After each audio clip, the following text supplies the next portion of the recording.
Hi, everyone, and welcome to PAYDIRT, a Penn State football show. Along with former Penn State and NFL quarterback Matt McGloin, I'm Tom Hannifan. This show is brought to you by our sponsors, Funk Brewing, the official craft beer partner of PAYDIRT.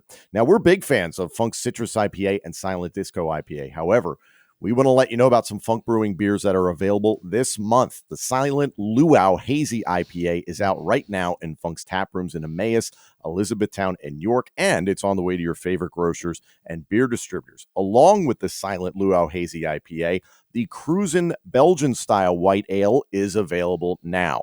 You can find a variety of Funk Brewing beers at your favorite beer distributor and grocery store. Visit funkbrewing.com to learn where and how you can get their fantastic products. Must be 21 years or older to purchase. Please drink responsibly.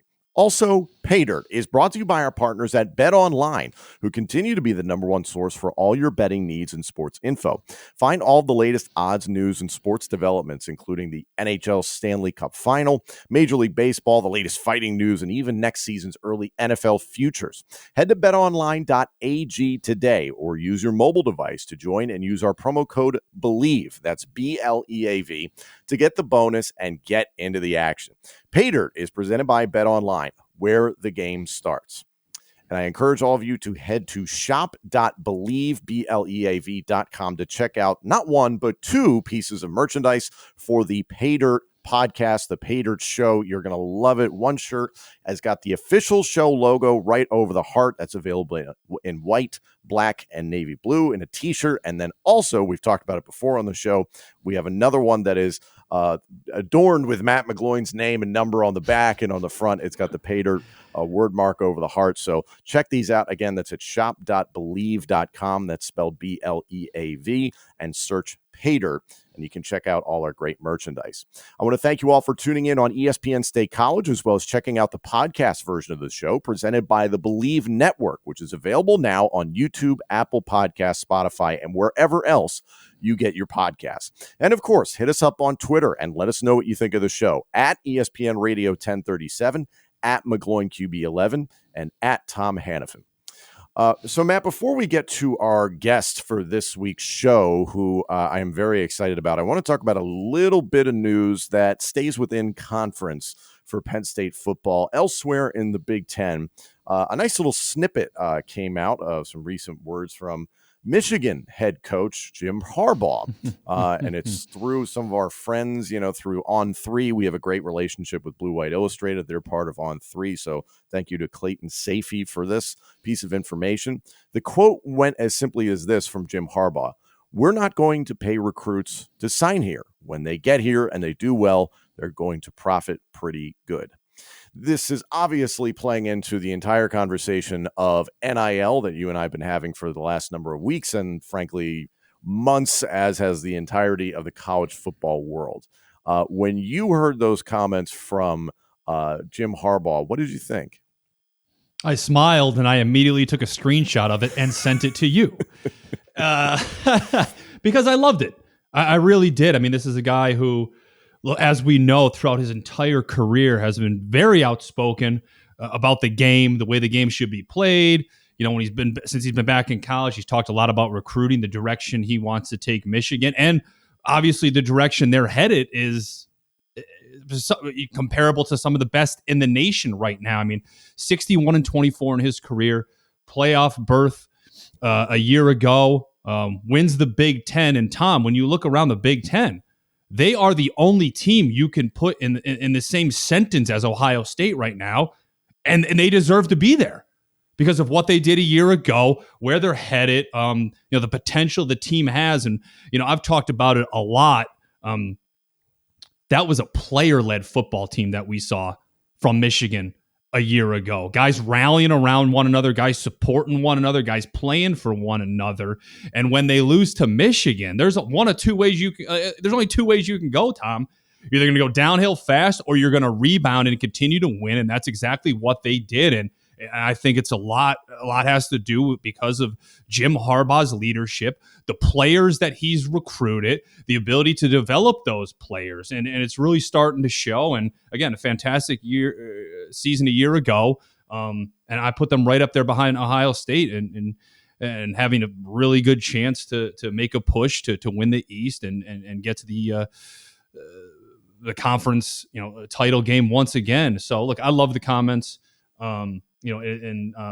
That's look for me. You know where I stand on it. That's the way it should be. I understand what you're driving at. My response to you when you had texted me that quote is that Jim Harbaugh and Michigan are either going to fall behind or he's lying. And it's something that you and I have been talking about, especially with James Franklin in recent weeks, talking about, needing to have enough money to actually compete with programs like Ohio State, Michigan, Georgia, Alabama, Oklahoma. The list goes on and on. I just find it interesting because if it's indeed true that Michigan's going to go down this route of we're not going to pay players to come here, and then once you're in, then yes, you're eligible for NIL benefits. That would be one of the interesting brands to do it with because Michigan does have such history. And as you mentioned, they were just in the college football playoff. So if you're going to make the argument of there's no money, but here's the program, here's the education you're possibly going to get, here's what the facilities are like, you're playing in the big house, Jim Harbaugh, here are the guys you're playing with, the list goes on and on of all the things that you can sell to a young man. Is that enough in this day and age when other schools are like, here's X to come play at Texas A&M, for instance? It's enough for a player that wants to be there for the right reasons. I want to play at Michigan. I want to get a great education. I want to be taught by Jim Harbaugh, who's been successful no matter where he's been.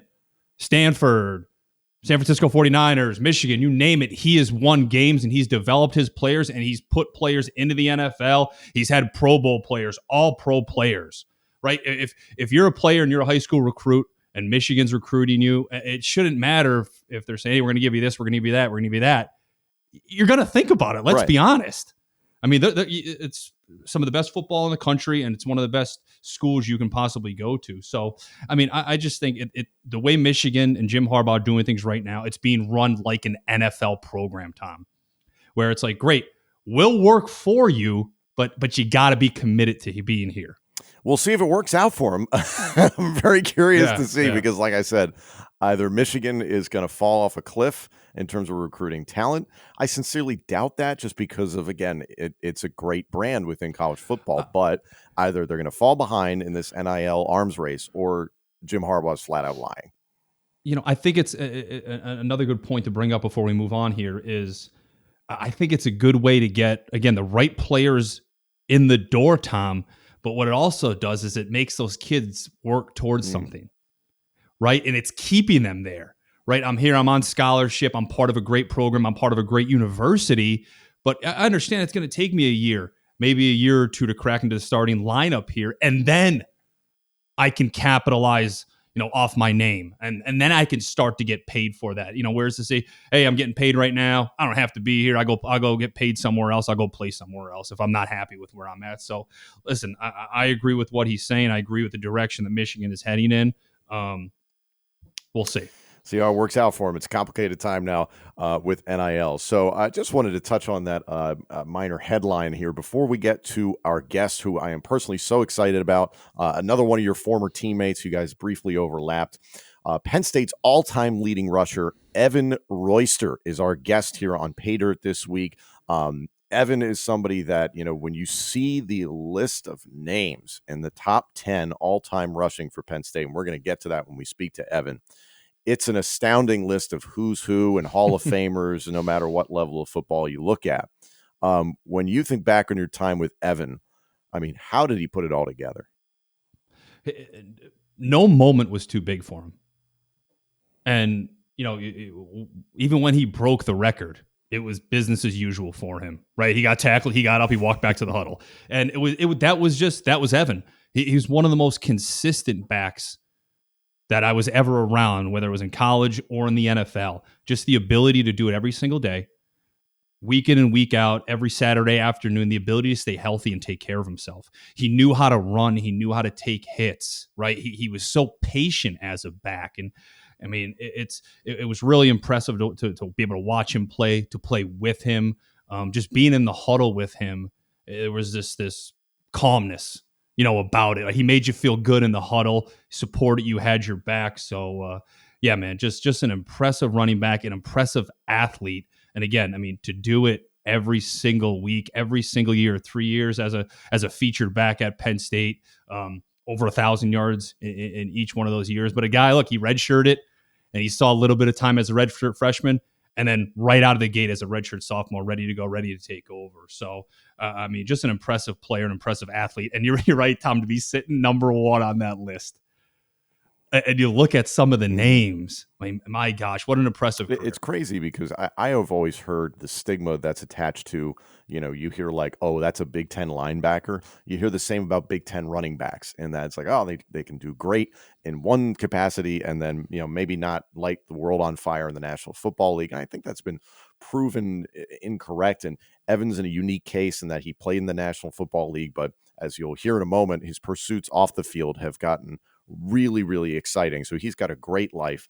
But when you look at what Evan was able to do, was he just, he didn't seem like he was part of the assembly line, you know what I mean, of running backs over the years. And yes, there are some great names, but he was different. He wasn't just this, I don't know how to describe it, but you know what I mean? Like that stigma of the Big Ten running back. Yeah, I think when you look at it, like the way I always thought it was like, oh, it's Evan Royster, he's our running back. Like he's gonna get the job done, whatever. If he needs to run for 115 yards today, or if he needs to run for 75 and he needs to have 4 or 5 catches out of the backfield, he's great in pass protection. He's a 3-down back.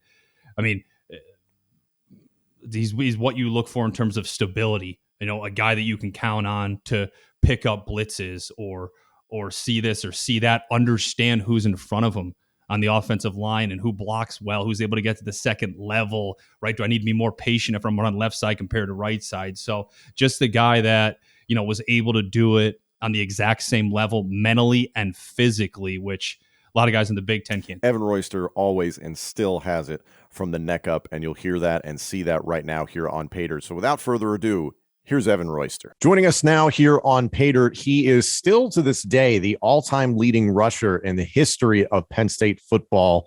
The Rolls-Royce himself, Evan Royster. Evan, how are you? What's life like nowadays post-football? I'm good. Life's good. I'm like I said, I'm working as a financial advisor with Edward Jones. It was an interesting kind of transition out of football. The first few years, I'm sure Matt can attest to this, are pretty tough where you're just like, what do I want to do? What can I do?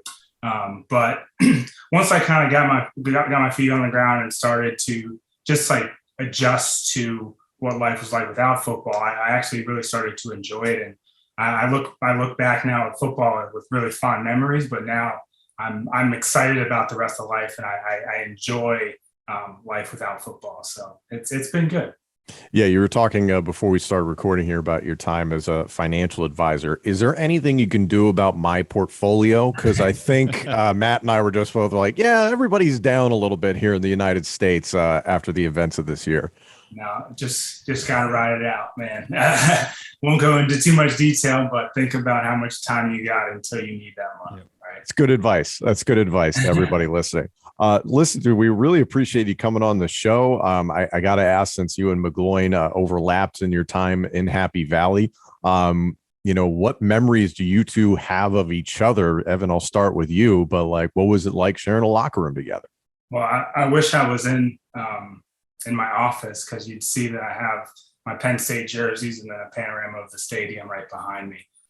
So I push it very much. I talk about it a lot, but the panorama is actually my senior year when I broke the rushing record. Matt was the one giving me the ball in that play, I believe. So that's one of the fun memories, and actually one that's kind of off the field. It's just that my parents always seem to talk about Matt's parents. I just remember after games, like them coming and talking about how they had a great conversation with Matt's parents, and it was always kind of cool to hear the stuff that happened off the field, or to think back about it now. Yeah, I mean that's one of the great things too about Penn State. They always sat the families right kind of behind the bench there in that section, so everybody gets to experience the game together. Everybody gets to support, one another and get to know one another, because how hard, like it's hard, sometimes families they're traveling, they're going down there, they don't know a lot of people, they don't know where to go. So I know my parents always love talking to your family and meeting new families and just learning about everybody on the team. I think that was one of the more important parts one of the more special parts of, having the chance to play down at Penn State, but for Evan, that was one of the things, and Tom and I were talking earlier before, you jumped on the show here. And one of the things to me that's always stood out about you and as a player and as an athlete was that, well, first, you were one of the smartest players I had the opportunity to be around. But when I think of that too, I think about how consistent you were throughout your whole career, right? Not just like somebody who took time to find it or, had a experience like, the highs and lows, which again, every athlete does, but like out the gate, it just seemed like you had it. You understood who you were as a player, a captain, a leader, a teammate. You knew the game. You had great patience. So where did that come from for you?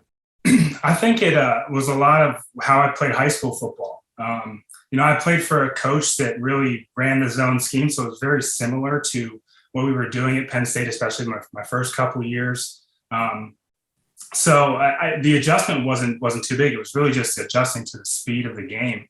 After you get hit a few times and competitors that, you come out and once you get hit and you feel the impact that you're going to be taking, you just kind of understand how to adjust, right? Like you just start to adjust your body and adjust your reactions to the new speed. And once I was able to do that, I felt like, I was ready for it. I felt like halfway through my freshman year or after my redshirt freshman year, I felt like I was ready to take over. I wanted the ball more and more. And, I never was the back that got 25, 30 carries a game, but I wanted to be the guy who was getting it 20. I think that competitive desire, just like being comfortable in that offensive scheme and having the competitive nature to come in and want to compete was what kind of set me off, right? You mentioned kind of like, because you're the red shirt year and then you were back up behind Rodney. So how important was that first year for you to kind of be able to, all right, now I'm going to play, I'm going to make a contribution. I'm going to have my presence felt here day in and day out, week in and week out, but I can still kind of slowly bring myself along. Whereas today, like we talk about it all the time, patience doesn't exist. Guys are expected to play as soon as they step foot on campus and dominate and have thousands of yards, year in and year out. But for you mentally, how important was that first year? Because then you look at what you're able to do, your last 3 seasons, right? 3 years, 3,000 yards, over 1,000 yards, or over 1,000 yards in each season, the ability to stay healthy. How crucial is that for your mental development? I think it definitely helped. Being able to learn from a guy like Rodney and the year before a guy like Tony Hunt was crucial to my development because they both had very different running styles and they both fit well into our offense, right? Like it made me realize that there's no one way to do things. And I didn't have to be a workhorse type guy. I didn't have to be a small shifty type guy to fit. I could be a blend and I could be my own style. So it really helped me gain the confidence to just be myself and run like me. I came in thinking like, okay, how am I going to change my body to fit this offense? And I didn't have to do that. I just had to be me and use the things that I had learned through high school and all of that to help myself adjust. You talked about high school a few times, and you mentioned earlier being an athlete, adjusting to the speed. You see so many players anymore trying to focus on one thing, right? Do the one sport, fully commit to one thing, devote your time to that, invest all in that. You were a lacrosse standout, as everybody knows. How did that shape the way you played football and running back at Penn State? And did you ever think about maybe I could do both. Maybe I should try to play both? Well, I always wanted to play both. I just didn't think that I could personally handle it, quite frankly. I not to say that I was a bad student or a good student. I was kind of middle of the road, and I felt like I needed that extra time to dedicate to school and to actually making sure that I graduated and was eligible to play football, right? Like I didn't want to have this other responsibility, even though if looking back, I miss playing lacrosse more than I miss playing football at this point. Like I loved football. I've loved playing it in college, but the thing that's missing, the thing that I wish the experience that I wish I had was playing college lacrosse. And I have such fond memories of lacrosse, and I think the game really helped shape how I was as an open field runner. I never had that breakaway speed, and I fully recognize that, right? Like, I was a little bit stubborn back when I was playing, like, no, I'm fast enough to outrun people. I may not have been, right? But it helped shape me as an open field runner, because I noticed when guys had angles on me in lacrosse, I could still make them miss, and I could still get to the cage, right? So learning how to do that and transfer that from sport to sport just helps round you out as an athlete and helps you, adjust to different scenarios. I always felt like, I now feel like playing multiple sports in high school was what helped shape me as an athlete. I learned how I played basketball, so that made me a better lacrosse player, learning how to slide on defense and stuff like that. And then lacrosse made me a better football player. Football player made me a more physical lacrosse player. So, those things translate, and you never know what you're going to be best at until you try those different things, right? Until your body develops and you learn how to do those different things, right? So, I'm just a don't pick one thing until you're ready, right? Until you've learned what you're best at. I think the one byproduct of lacrosse, Evan, that I always saw as a fan is that you were never afraid to run violently, to get physical if you had to. So that always showed, which it's something that's interesting as the running back position has evolved. You see some guys dancing a little bit more. You see some guys maybe trying to avoid contact, and you get trying to preserve your body for years to come. But as you've watched the position evolve, and then at one point in the National Football League, it was almost undervalued, and it seems to have come back. What have you thought of the ebbs and flows of the running back position?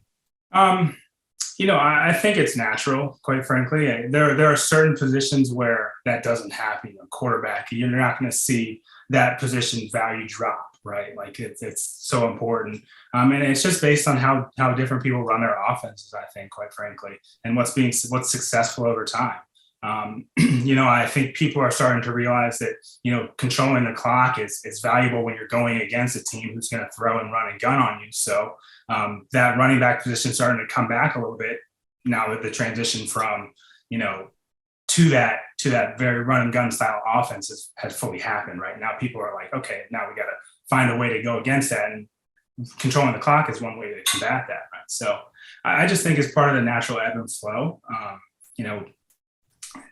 Historically, I still think football is a pretty young game, so we'll see kind of that continue to happen. But I don't know too much about it, quite frankly. I don't surprisingly, I don't follow football a ton anymore. I don't follow sports much anymore. I'm a golfer at heart now. So you and Matt are both in golf. I'm trying, but we had to reschedule yesterday because we were both playing golf. So. Matt's got his charity tournament coming up on July 11th for all of you that are wondering. So you're obviously, you're detached from football a little bit, but, I mentioned it before, you're still the all-time leading rusher at Penn State. So when a guy named Saquon Barkley was inching up on your record, were you paying attention to that, kind of like the 72 Dolphins are waiting for somebody to lose so they can have their perfect season? I was, but not in the way that you would think. I told everybody was asking me leading up to it, like, oh, is he going to break your record? I said, I hope he does. I want somebody that people know to do it. So it's not, hey, Evan Royster broke my record. I want Saquon Barkley broke my record. People are going to know Saquon for years to come because of what he's going to do in the NFL. He's way too talented to not have success, and if he can stay healthy, he's going to have an incredible career. So I can look back and say, hey, that guy, this hopefully Hall of Fame type running back broke my record. Not, Evan Royster, who played 3 years and got a fourth season because of injury. I don't want that. I wanted somebody with that name to be able to look back on and say, I'm proud of that, right? Yeah, I mean, nowadays, like the starting quarterback for Penn State's going into his 6th season because of the pandemic and a lot of other opportunities. So, hey, you could play forever. You could live forever in college football nowadays. But I'm always astonished, you broke Kurt Warner's record at the time, but the top 10 now reads like this. So 10th is Kajana Carter, 9 is Lydell Mitchell, 8 is Larry Johnson, 7 is DJ Dozier, 6 Curtis Enos, 5 Blair Thompson, 4 Tony Hunt, 3 Kurt Warner, 2 Saquon Barkley, 1 Evan Royster. When you hear that list, Does that blow your freaking mind, dude? It does. It really does. It almost brings me to tears, quite frankly. I think back on my memories at Penn State, and that memory specifically as so fond, right? Like, it was, my parents were there, my whole family was there. So, it touches my heart for real. So it's so cool to still have my name at the top of the steps. I have that picture from my senior year. My parents took that picture. So it's just a cool kind of feeling to still be remembered for that, right? Like I can go back to school and still have that there. I don't get back too often, but it's just really cool to have. And to have those names there that I was able to pass is just so cool to think about. But again, I want somebody with that name to come out and break it too. Because I just think that would be cool to talk about. Matt, do you recall how many rushing yards you had at Penn State? Oh, probably in the negative. If you were to add up all the sacks. Look, you knew what my method was. If it was a short yardage situation, I was going to try to sneak it for the first down, or if it was a goal line situation, I was going to sneak it and get the touchdown for myself. And that's what I counted. I counted the rushing touchdowns there. Yeah. But no, like I got Evan. Just I have the number if you're curious. Minus 57. Yes, that's exactly it. But you had 7 touchdowns. Exactly. There, I told you. Yeah, there's a secret to the quarterback sneak. There's a reason why Tom Brady is so successful at it. There's a method to it, and Bill O'Brien. For the record, Evan had 29 rushing touchdowns, so he's got you beat by a good amount.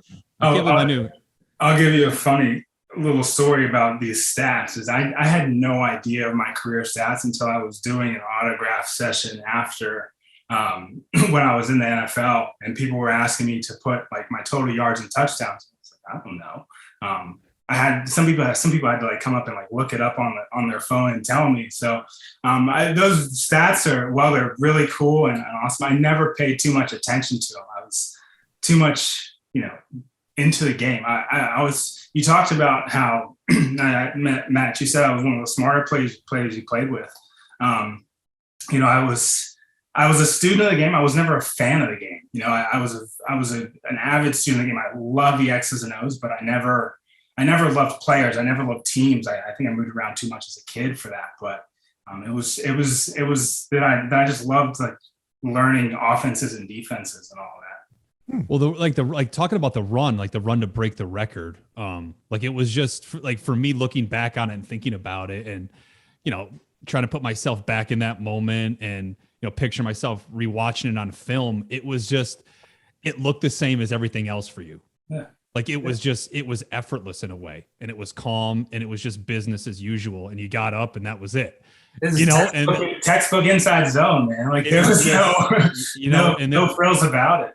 And it was just like that was it. Like let's just go. Let's just play. So like we talked about being a smart player and a consistent player. Like when you're back there, when you were back there, like what are you looking at? What are you seeing? Like, what are you watching for? Like the patience. Is it hard for you? Because look, compared to what's going on at Penn State today, Evan, with the run game and the struggles on the offensive line and the inability to create explosive runs, like you just see guys pressing so much, guys forcing it, guys not being patient, guys trying to just outrun everybody to the outside. So when you're back there, you're standing, you're looking, you're waiting for something to develop. How hard is it for your mind to say, chill out for a second, because your body wants to go? Well, I always, me, I was always kind of laid back type of guy. I was never one of those like very hyper type of guys. So my mind was always calm. It was never that. I learned to run that inside zone, that outside zone, is reading that first down lineman to the play side. And then kind of going from there. And over time, it was just like you feel that first level and you look at the second level, right? You feel those down linemen, which way they're flowing, how they're flowing. And you look to the safeties and the linebackers to see what gaps may open. And over time, you just kind of get a feel for it. And I always felt like over the course of the game, I could get a feel for how those players were playing even more so. And I felt like that's why I got better over the course of the game. And I always wanted the ball more later in the game. because I always felt like it took me time to get going. But that's just the way you kind of read those inside zone schemes, is you feel that those down linemen, and you look to the second level, and you can pick up blitzes by seeing safety rotations and things like that. I'm sure you're familiar with that as a quarterback and having to adjust protections and things like that. But that's just how you feel. You feel that first level, you look to the second level to tell you what they may be doing and how they may be flowing. How important, like looking back and going off that, how important was that for you to understand that connection with the offensive lineman, right? Who's in there, their movements, who does this well, who does that well, who, has issues maybe getting to the second level. I may need to take this step this way. I may need to go that way just because of who's in there and what the personnel was. Because again, there have been times over the past few seasons with Penn State now, there's been a lot of offensive linemen rolling in and out, a lot of inconsistencies. I have to imagine that's brutal for a running back. It is. Because you learn how to set certain guys up for certain blocks. There's always guys who may struggle with getting the outside shoulder on that outside zone. So you give them a little bit of a jab step just to set their guy up, get him to dip his shoulder back inside so we can get that outside. So you learn how to set those different guys up. And when you have to rotate different guys in and have, different people being good at different things, it's a struggle as a running back, because, you're always thinking, who's in the play, and you're not doing what I said before, looking to that second level and getting a feel for the defense. Right now on Penn State's roster is a collection of running backs, right? Couple young freshmen, Kevon Lee, right? There's a lot of depth, a lot of guys that have played, a lot of guys that expectations are high, right? So when you look back on that, Evan, that running back room, how do you keep it healthy? How do you spread the wealth? How do guys get reps? How do you put that all together and find a 1, a 2, and a 3 that mesh well together and pushes you towards the top of the Big Ten in the run game? Keep it competitive. That's how I felt like, you go with the hot hand, honestly, whenever you can. And, whoever's mentally there and ready for in practice and stuff, you do whoever's doing those little things right. You got to give them a little bit of an edge. I feel like the guys who show up every day and prove that they're going to work for that team are the ones that they need to be rewarded with that time. And honestly, if nobody separates themselves, and you keep them rotating, you keep them healthy, and you keep them fresh, right? Like, it's hard to say. It's just how it kind of works out. And, I learned from my time in the NFL and not playing that much, that a lot of it's based on opportunity and the opportunities you get. You have to show up in those opportunities. And if you don't, then, with that competitive environment, you may fall to the back burner, and you need to step up and show why you need to be moved back to the front, right? Like, there's nothing that should set somebody apart that's not how they're producing and how they're showing up, right?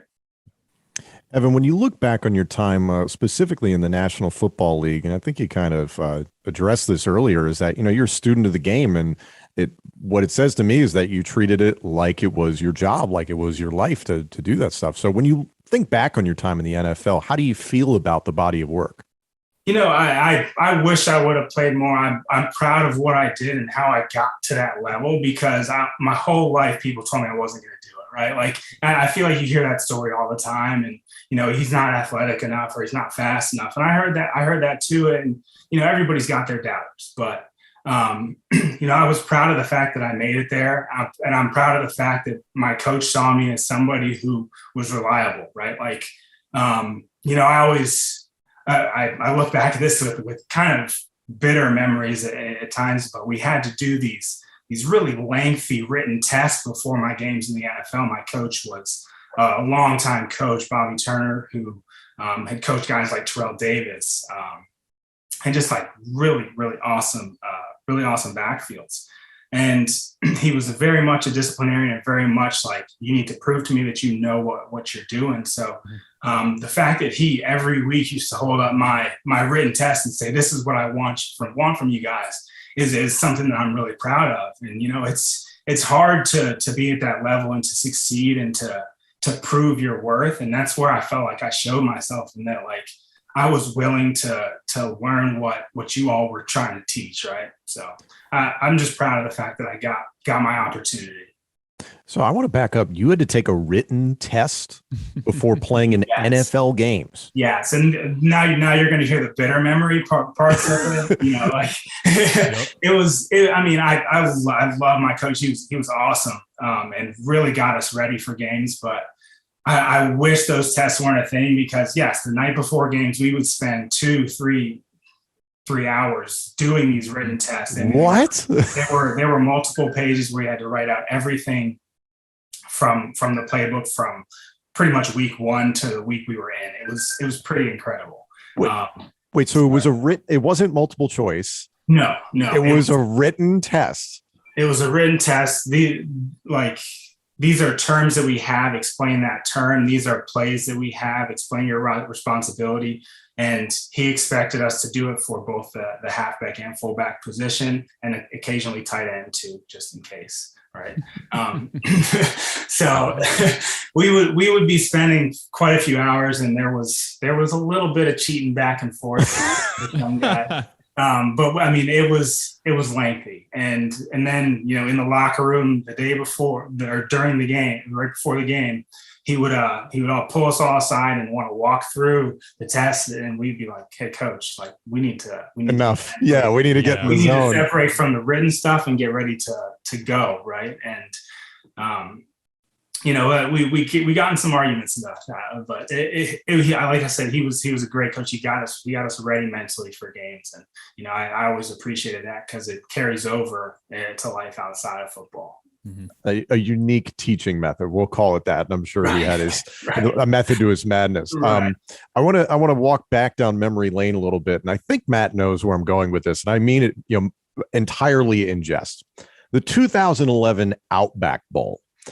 You had a front row seat to what I think Matt would probably call the worst game of his career at Penn State. Matt threw 5 interceptions. You had over 100 yards from scrimmage. So what are your memories? Because you literally had a front row view for that entire game.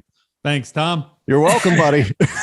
Yeah, I mean, I was going to say, you're putting me on the spot here. But, you know, I honestly, I still look back and have fond memories of like every moment at Penn State. Even though, you know, we lost that game, I don't really remember the game that much. I think about the week before where we were all down there in Tampa and stuff, enjoying ourselves the week before. So it's not always so much about the game. It's more about the experience of being down there with teammates and stuff. And, you know, I always feel like those bowl games where, you know, you're not playing for a national championship or the Rose Bowl like we did that one year. I always feel like they weren't as important. You know, I always felt like we took them a little less serious. And yes, we took the time to prepare and still got ready for the game and played as hard as we could. But you know, there was a little fun mixed into. So you know, I get it.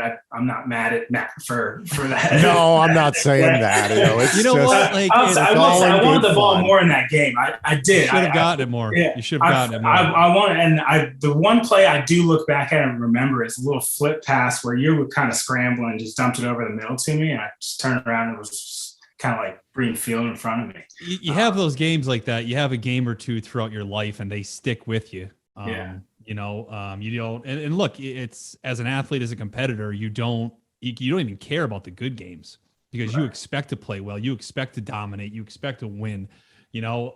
But it's like when you have a game like that, man, and like I'm laughing about it now because it was so bad, but it's like you couldn't care less about yourself.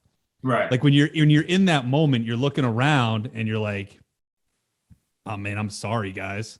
Like you're just like, you know, you're thinking about your family. And you're thinking about everything else but yourself because you don't care. Like you feel like you can't get right. Well, that was the worst part. In a situation like that, and you're like, oh, it's the senior's last game and stuff like this, and you know, you're thinking about all that type of stuff. It's because that's what people talk about when you're watching on TV, and it's these people's last game. And they don't care about that stuff, man. They're thinking about all the stuff I was talking about. They're thinking about the friendships they've made during their time at school and all that, and how, yes, it's their last game. They don't want to lose their last game, but they're really going to miss their teammates and the experience of playing college football more, right? Evan, we had Brett Brackett and Graham Zug on the podcast a couple weeks ago, earlier this month. Zug was telling us a story about how down in Tampa, you guys held up traffic with a bunch of scooters. Were you involved in that traffic jam? Yeah, actually, I might be able to pull up a picture on my phone if you want to see. Oh my God, yes. So for those of you watching this on YouTube, you'll appreciate it. We'll try to describe Matt, you may remember I had kind of grown my hair out a little bit, towards the end of my senior year. So forgive me for this, but let's see. It's got to be one of the first pictures on my phone. They shouldn't even have let anybody rent those scooters or anything like that, because guys were riding around with no helmets on all over the roads. Yeah. Well, because now they've got the ones they just leave in certain towns. Oh my gosh, here it is on YouTube. Oh, that's great. So that's me on a scooter. I got more. Hold on, I got to show you one more. Bright red scooter. That's fantastic. The funny thing is, the funniest part about this is we stopped at a little thrift shop and all picked up outfits. I only got a picture of myself before we picked up the outfits. I actually have a picture of Doug Lopez, Pat Maudie, and Mike Zordich in the outfits we picked up. So he's got like a little blazer on. So Maudie's got it is hilarious if you could actually like really see the detail in it. It's like a bunch of red bombers and blazers and such. Yeah. If we could put that up, we'll try and put that on the YouTube version of the show. Yeah. Like, oh my God. Man. I didn't realize there were outfits. Like, what was the whole mentality behind like, oh, we're going to rent scooters and we're going to go through Tampa and we're going to get outfits? Honestly, there was no thinking behind it. We shocking. We said, let's spur the moment. I think we might have been even like driving by a place on the way in and saw the scooters and we're like, oh, let's do that. Yeah. And we just got the scooters. We were driving around and we said, okay, let's stop here. Went into the store and ended up just walking around. I think we might have had like those bowl checks or something where we were just looking to spend a few bucks. And we said, this will be funny to just ride around Tampa in these stupid outfits. We were college kids, right? Yeah. Oh yeah. It's a great memory. Evan, we really appreciate you joining us here on the podcast. Thank you for joining us on the show. Will you be tuning in for the 2022 season of Penn State football? I always have it on. I will say I don't know the players like I used to, and I don't pay quite as much attention, but I always have the game on when it's showing. So I will be paying attention. Absolutely not. I bleed blue and white, so I'll always root for them. Beautiful. Well, to Matt's point, Kevon Lee, Nick Singleton, Katron Allen are some names at running back that I know you're going to be wanting to pay attention to. So, Evan, thank you so much for joining us here on the show, and best of luck to everything you have going on in the financial world. And if you could, maybe off air, give us some tips on how we can all get our money back this year in the United States, we'd really appreciate it. Wait. Thank you. I appreciate you having me. Thanks.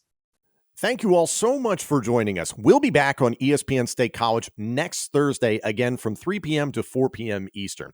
If you want to check out the podcast version of this show presented by the Believe Network, this episode and our entire library of shows is available now on YouTube, Apple Podcasts, Spotify, and wherever else you get your podcasts. And of course, let us know what you think of the show on Twitter at ESPN Radio 1037, at McGloin QB11, and at Tom Hannifan. PAYDIRT is presented by Bet Online and by Funk Brewing. Thanks again, everyone, and join us next week for more PAYDIRT.